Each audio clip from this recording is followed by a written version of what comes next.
Vamos a hablar sobre transistores. Trataré de que el asunto sea lo más conciso y que la sustancia de lo que pretendemos en fuentes sea absorbida. Un transistor en una fuente switchada es obvio que se usa más que todo como un switch. Ese es el uso esencial de un transistor en una fuente. Algunos de los usos de los transistores en la fuente no alcanzan a ser de switch, pero la mayoría sí, y especialmente si están en el lado de la conmutación, es decir, como reguladores que llamamos nosotros. El hecho es que cuando un switch está activado, no opone resistencia entre sus terminales. Toda la corriente posible pasa. Entonces hay 0 voltios entre sus terminales. Y cuando el switch está abierto, no deja pasar ni 5 de corriente. Entonces, todo el voltaje estará en sus terminales. Como primera imagen tenemos una que podríamos referir a la explicación que acabo de dar. En este momento hay un gráfico que es bastante sencillo y fácil de asimilar. El programa se llama Proteus porque de pronto alguno se interesa en saber de qué manera estaba hecho. Me basé en un programa que se llama Proteus para hacer esto. Entonces, tenemos un transistor, en este caso NPN. Sabemos que los transistores NPN tienen la flecha mirando hacia afuera y el recurso mnemotécnico que usamos es no penetra. NPN. Muy bien. El transistor está alimentado de una fuente de una batería, 12 voltios. Pretendemos prender un bombillo o una lámpara y en uno de los dos casos el transistor prende la lámpara y en el otro no la prende. La diferencia, obviamente, la observamos con facilidad, es que la resistencia que está en la base del transistor, en el caso que prende, está adherida al positivo de la fuente, está polarizada desde la fuente. Cuando la lámpara no alumbra en lo absoluto, el transistor está completamente apagado y tenemos la resistencia llevada hacia el negativo de la fuente. Aun cuando aquí no tenemos un símbolo de tierra, normalmente el negativo de la fuente en un transistor NPN, el emisor está llevado a tierra. Aun cuando tenemos una resistencia aquí entre base y emisor, podemos decir, aludiendo a lo que hemos hablado en días anteriores, que el emisor y la base están cortocircuitados. No directamente, no realmente cortocircuitados, pero están comunicados a través de una resistencia. El hecho es que están al mismo potencial, al mismo potencial. En cambio, cuando el transistor está encendido, la base se encuentra comunicada al potencial del colector, al potencial del colector. Una de las cosas que nosotros podemos usar en el dibujo de transistores y de diodos para guiarnos con facilidad es mirando la flecha del transistor. La flecha del transistor NPN señala hacia abajo. Y ese es el sentido de la corriente. El sentido convencional de la corriente. Aquí va la flechita diciendo, esta corriente va hacia abajo. el colector de colector a emisor. Pero también esa flecha vale porque hay una pequeña corriente de base que tiene que circular para que precisamente se abra el camino grande entre colector y emisor. Esa pequeña corriente de base también va en el sentido del emisor. Por eso la flecha es diagonal, porque la flecha no solamente está indicando el camino de la corriente de colector, que es la corriente principal, sino también el camino de la corriente de base. Entonces está incluyendo la dirección de las dos corrientes. El transistor se comporta como una palanca. ¿Por qué? Nosotros sabemos que una palanca, por ejemplo, tenemos aquí un punto de apoyo. Esa palanca nos va a levantar o a mover un gran peso que tenemos a este lado, una piedra, y nosotros con un esfuerzo mediano o pequeño, vamos a lograr hacer que esta piedra se levante haciendo un pequeño esfuerzo en el lugar de la izquierda. Ese esfuerzo será menor en la medida que este punto de apoyo esté más hacia la derecha. Si yo corro el punto de apoyo más hacia la derecha, tendré que hacer menos esfuerzo para, en esta dirección hacia abajo, para mover la piedra. Un transistor se comporta como una palanca. ¿Por qué? Porque el pequeño esfuerzo es esencialmente la corriente de base, desde la fuente a través de una resistencia. Estoy imprimiendo una pequeña fuerza, indicada con una línea de punticos. Esa pequeña fuerza va a hacer que ahora, en la dirección grande, en la dirección principal, en esta dirección, haya una gran circulación de corriente. Ahí está la similitud entre el transistor y la palanca. Luego, tenemos un dibujo parecido, en el sentido de que está la misma batería, está un transistor semejante, pero ahora le ponemos un voltímetro para registrar la tensión entre base y emisor. Otro voltímetro para registrar la caída entre colector y emisor. Y además tenemos una resistencia adicional. Entonces hay un divisor de tensión, R1, R2. ¿Qué se pretende cuando se pone un divisor de tensión?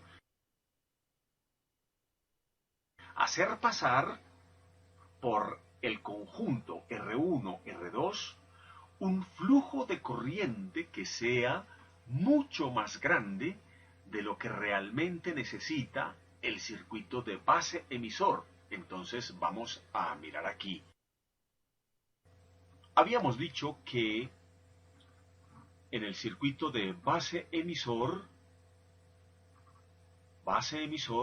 necesitamos una pequeña corriente provista a través de una resistencia desde el del VCC.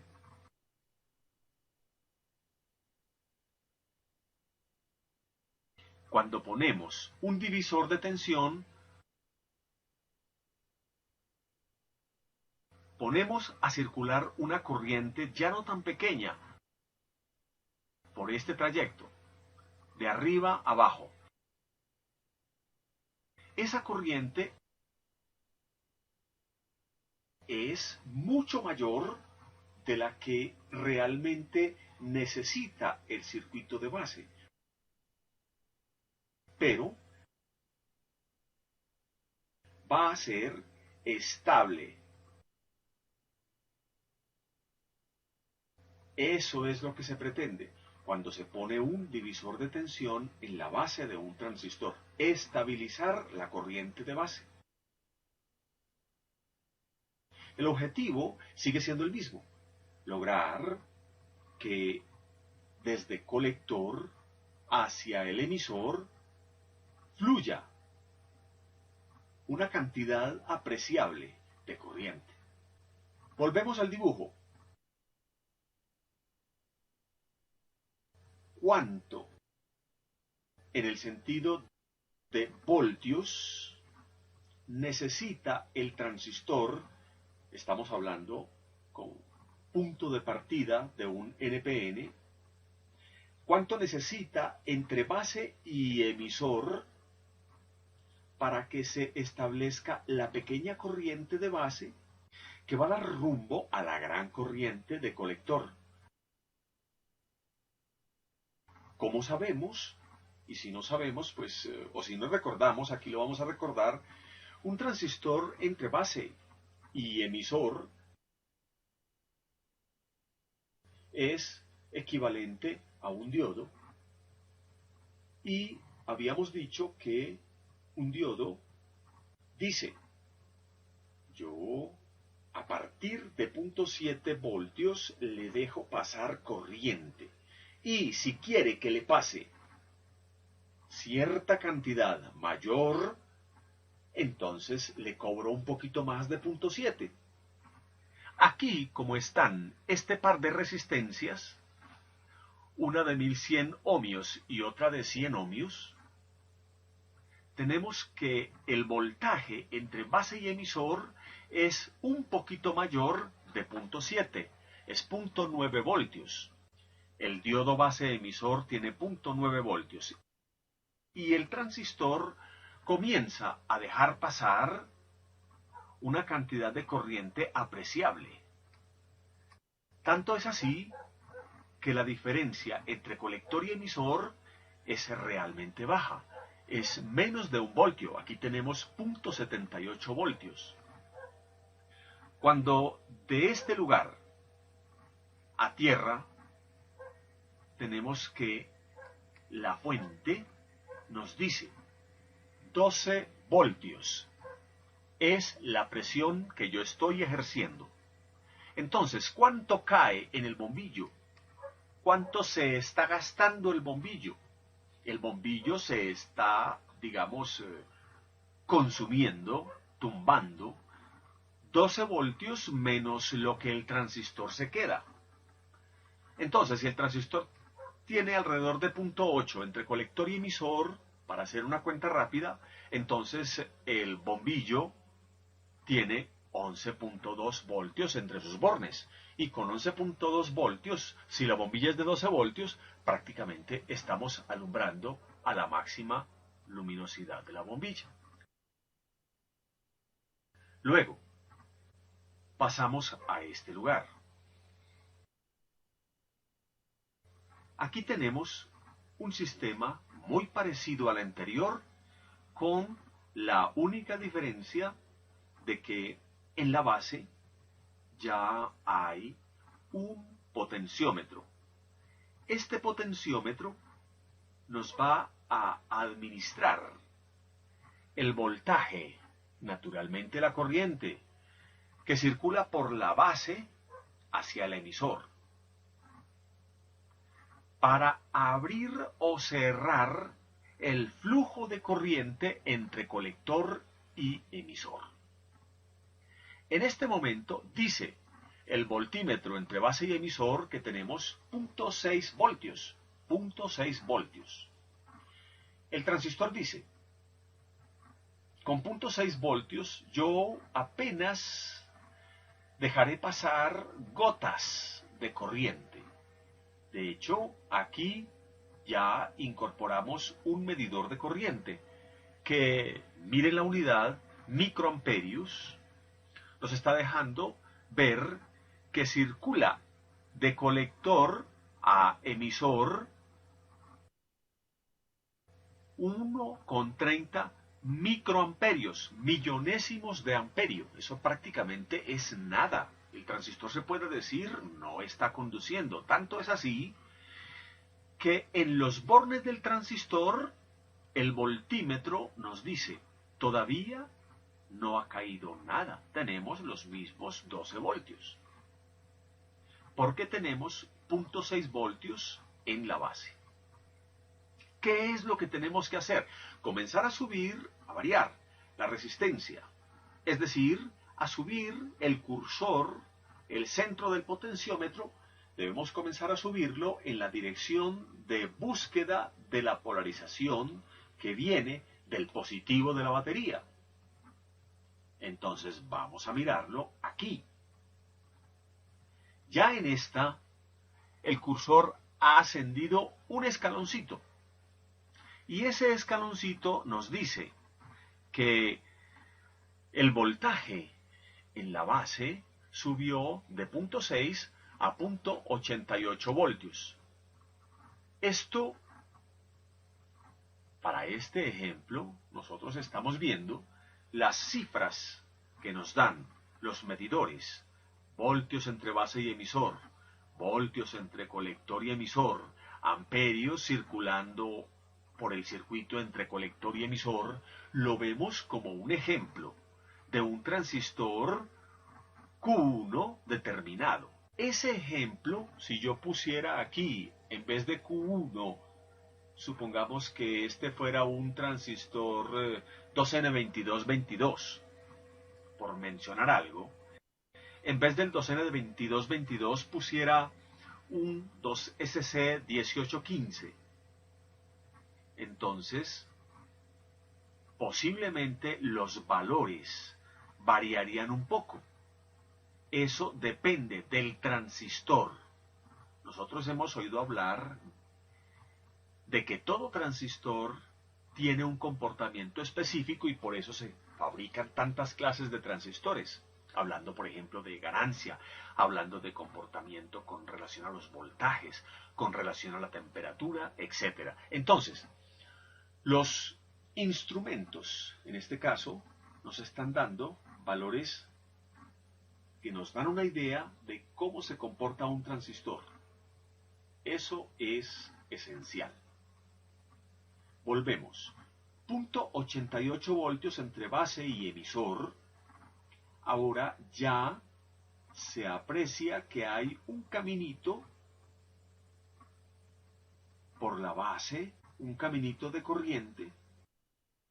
Aquí no estamos midiendo corriente, estamos midiendo voltaje. Ahora teníamos 0,6, ha subido 0,28 voltios. Y en el transistor ahora tenemos que la tensión cae de 12 a 10,7 entre colector y emisor. La bombilla, todavía tenemos un pedacito de la imagen anterior. En el caso que nos precedió no iluminaba porque no había corriente principal.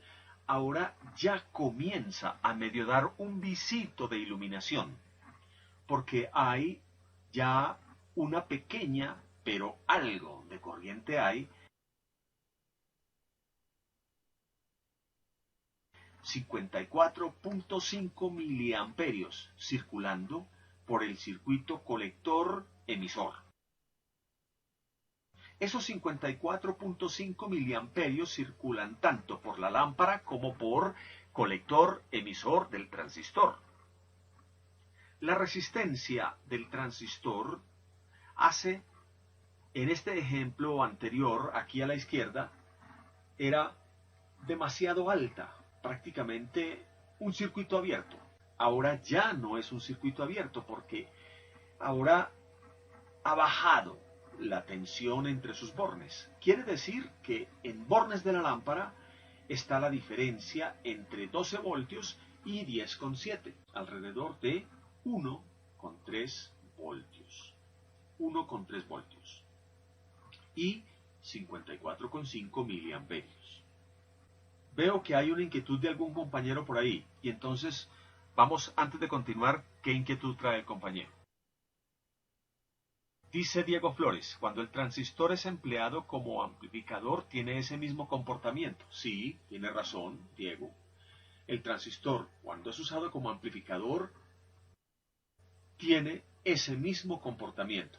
Y ese comportamiento se delimita dentro de una región que se llama la región lineal del transistor, en la que el transistor se comporta como una resistencia variable. El transistor se comporta como una resistencia variable distinto del switcheo, en donde el transistor o está completamente apagado o está completamente encendido. Nosotros tenemos ese comportamiento como objetivo principal. Y para apreciarlo, estamos avanzando por los pasos que nos muestran estos esquemas, en los que paulatinamente vamos ascendiendo en la polarización de base. Mira el siguiente ejemplo.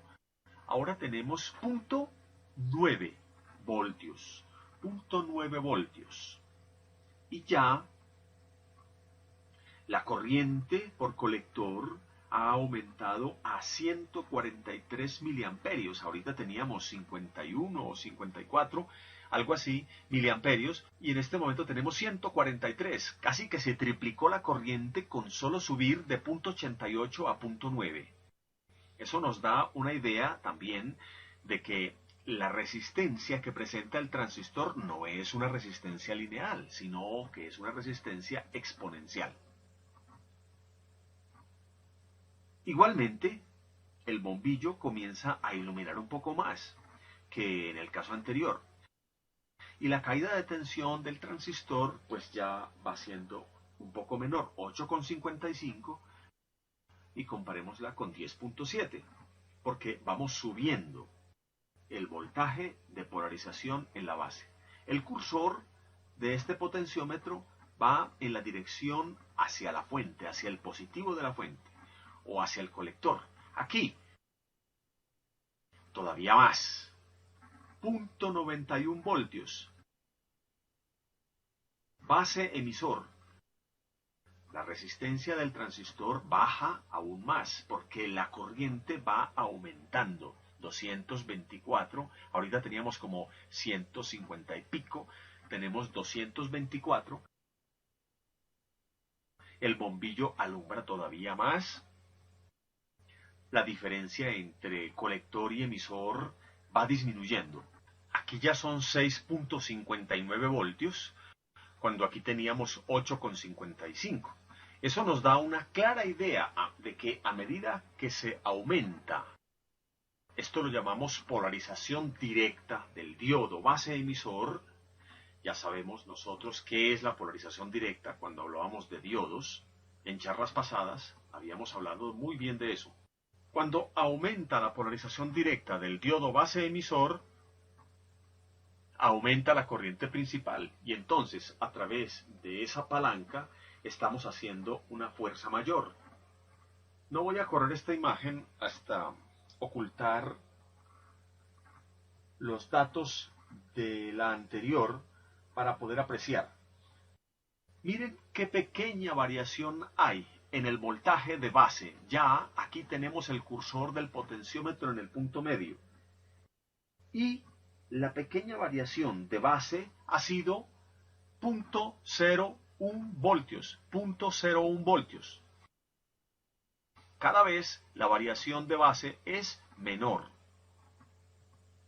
Y la corriente ha pasado de 224 miliamperios a 301 miliamperios. Significa que el bombillo alumbra con más intensidad, la corriente hace que la resistencia de colector a emisor sea menor y por consiguiente la caída entre esos dos electrodos del transistor disminuye 4,74 voltios y aquí eran 6,59. Cada vez es más fácil ir apreciando. Tenemos punto 92 en el anterior, ahora tenemos punto 93, la corriente de colector no es que suba a grandes, ya se va viendo que los grandes trozos o tramos en que la corriente aumentaba ya van siendo más lentos. Eso nos remite nuevamente a esa apreciación para quienes tengan la posibilidad de mirar o de recordar en sus estudios de bachillerato o en fin el comportamiento no lineal del transistor, el comportamiento exponencial o logarítmico. Entonces, aquí tenemos 375 miliamperios, 2,97 voltios, ha bajado el voltaje entre colector y emisor y tenemos 0,93 voltios en la base. Todavía no podemos decir que el transistor está en la región de saturación. Es decir, todavía el transistor no se comporta como un switch cerrado, todavía se comporta como una resistencia. Y recordemos también que cuando decíamos el transistor se comporta como una resistencia, la circulación de corriente, que es igual en el bombillo que en el transistor, porque ambos están en serie, la circulación de corriente en el transistor, en todos los casos que hemos ido examinando, ¿en qué se transforma? La caída de tensión y la circulación de corriente, ¿en qué se transforma? En disipación de calor, porque sabemos que hay una potencia. En el bombillo hay una potencia. Esa potencia se está transformando en luz. Si es un bombillo muy eficiente, se transformará especialmente en luz. Sabemos que los bombillos de filamento no son tan eficientes y mucha parte de su energía también se transforma en calor. Y si no, sabemos lo que nos pasa cuando tocamos un bombillo que lleva varias horas prendido, un bombillo de filamento. En el transistor, la potencia, que es igual a voltaje, 2,97 voltios, multiplicado por la corriente, se transforma en calor. Eso se está transformando en calor en el transistor. Eso lo estoy afirmando porque el énfasis principal de nosotros en las fuentes, insisto, es el comportamiento como switch. Y cuando un switch es ideal, la disipación de calor debe ser mínima. La disipación de calor debe ser mínima. Y una preguntita antes de que continúe. No sé si sea el momento. Cuando decimos que un transistor se recalienta más de lo normal y está bueno, entonces ¿a qué se debe? Es posible ir diciendo cosas, aunque tal vez no se puedan decir todas todavía, de acuerdo a lo que hemos visto. Pero ya es posible ir diciendo cosas. Si un transistor se recalienta,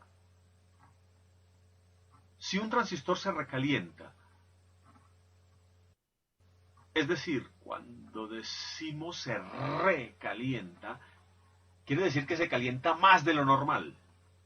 Entonces podemos estar diciendo,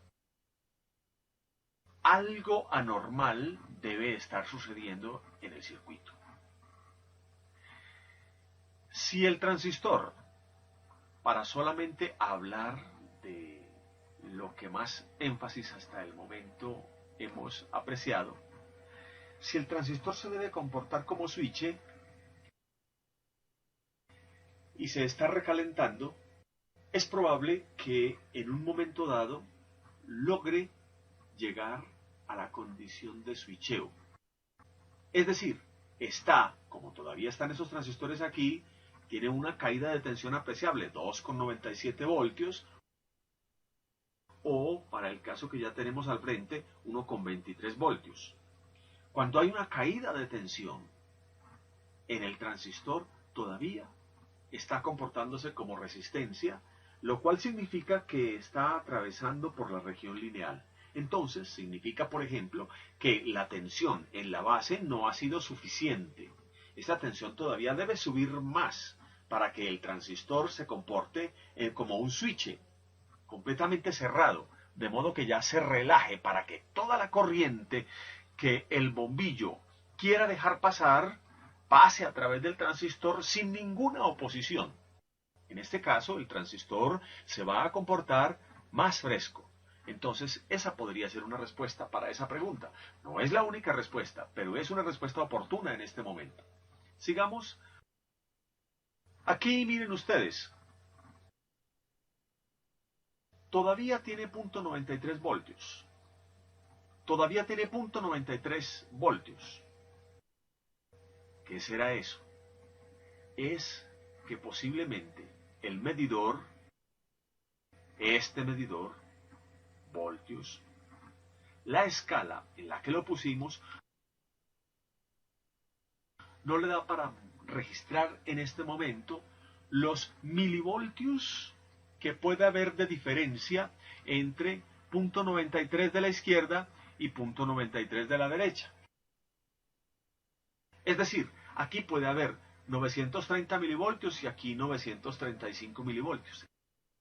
Esa pequeña diferencia ha hecho que en este lado la corriente aumente de 447 que teníamos acá a 490. Y por consiguiente el transistor está prácticamente, se está comportando como switch. Miren la caída de tensión. Ha variado de 1,2 voltios a 0,19, casi 0,2 voltios. Ya 0,2 voltios es el transistor prácticamente comportándose como un corto. Vamos a ver hasta dónde se logra switchar este transistor. Todavía tenemos un ejemplo más. Aquí todavía sigue diciendo 0,93 voltios. Ya sabemos que si aquí teníamos 935 milivoltios, que me los estoy imaginando, aquí podemos tener 936, 938 milivoltios. Todavía no tenemos 94, 93 tenemos todavía, ¿cierto? 0,93. Sin embargo, mire que bajó de 0,19 a 0,16 voltios. Y aumentó de 490 a 491 los miliamperios. El transistor quiere decir que con otro paso de la resistencia, con otro paso del potenciómetro, digamos que este potenciómetro tenga 5 pasos, si este es el cuarto paso, supongamos que así lo fuera, nos estaría dividiendo esta resistencia en tramos de 100 ohmios. Entonces, si aquí ya tuviéramos 100 ohmios solamente hacia arriba y 400 ohmios hacia abajo, estaríamos mucho más cerca de el positivo de la batería. Y sin embargo, la diferencia entre este paso y el que dimos en este lugar de la derecha solamente nos dio para crecer 1 miliamperio en colector. 1 miliamperio en colector. Entonces, el transistor, a medida que llega a la saturación, para convertirlo realmente en un switch, hay que aumentar todavía la polarización de base lo suficiente para que él realmente deje de oponer resistencia. Vamos a ver qué nos dice en este, que creo que ya es el último. Sí, es el último ejemplo. Todavía sigue siendo 0,93 en la lectura. Pero vamos a imaginar que el 0,93 está en 0,939, ya al borde de 0,94. La resistencia está en toda la orilla, está en 0. Quiere decir que entre la batería y la base solamente tenemos esta resistencia de 500 ohmios y lo que haya en esta otra que está limitando. A esta no le hacemos caso en este momento. Punto 93 voltios, decimos punto 939, y el voltaje colector emisor varió de punto 16 a punto 15. Y aquí también aumentó otro miliamperio en ese paso de 100 ohmios de la polarización de base. 100 ohmios menos, aumentó a 492. Es decir, ya el transistor realmente está saturado y por más que le digamos, ya no da más. Prácticamente ya no da más. Eso se llama saturarse. Eso se llama estar en saturación. ¿Cuáles son las características del comportamiento como switch o en saturación del transistor? Entonces, la polarización de base debe ser suficientemente alta, polarización base-emisor. Y la resistencia colector-emisor es prácticamente cero. En un transistor, estos transistores los llamamos bipolares para diferenciarlos de los transistores FET o de los transistores MOSFET. A estos transistores como el NPN o el PNP los llamamos bipolares. La condición de saturación realmente no logra hacer que el transistor bipolar baje más de punto 15 o punto 12, punto 10 voltios. Es decir, opone una muy baja resistencia. De todas maneras, una pequeña resistencia en condición de saturación del transistor.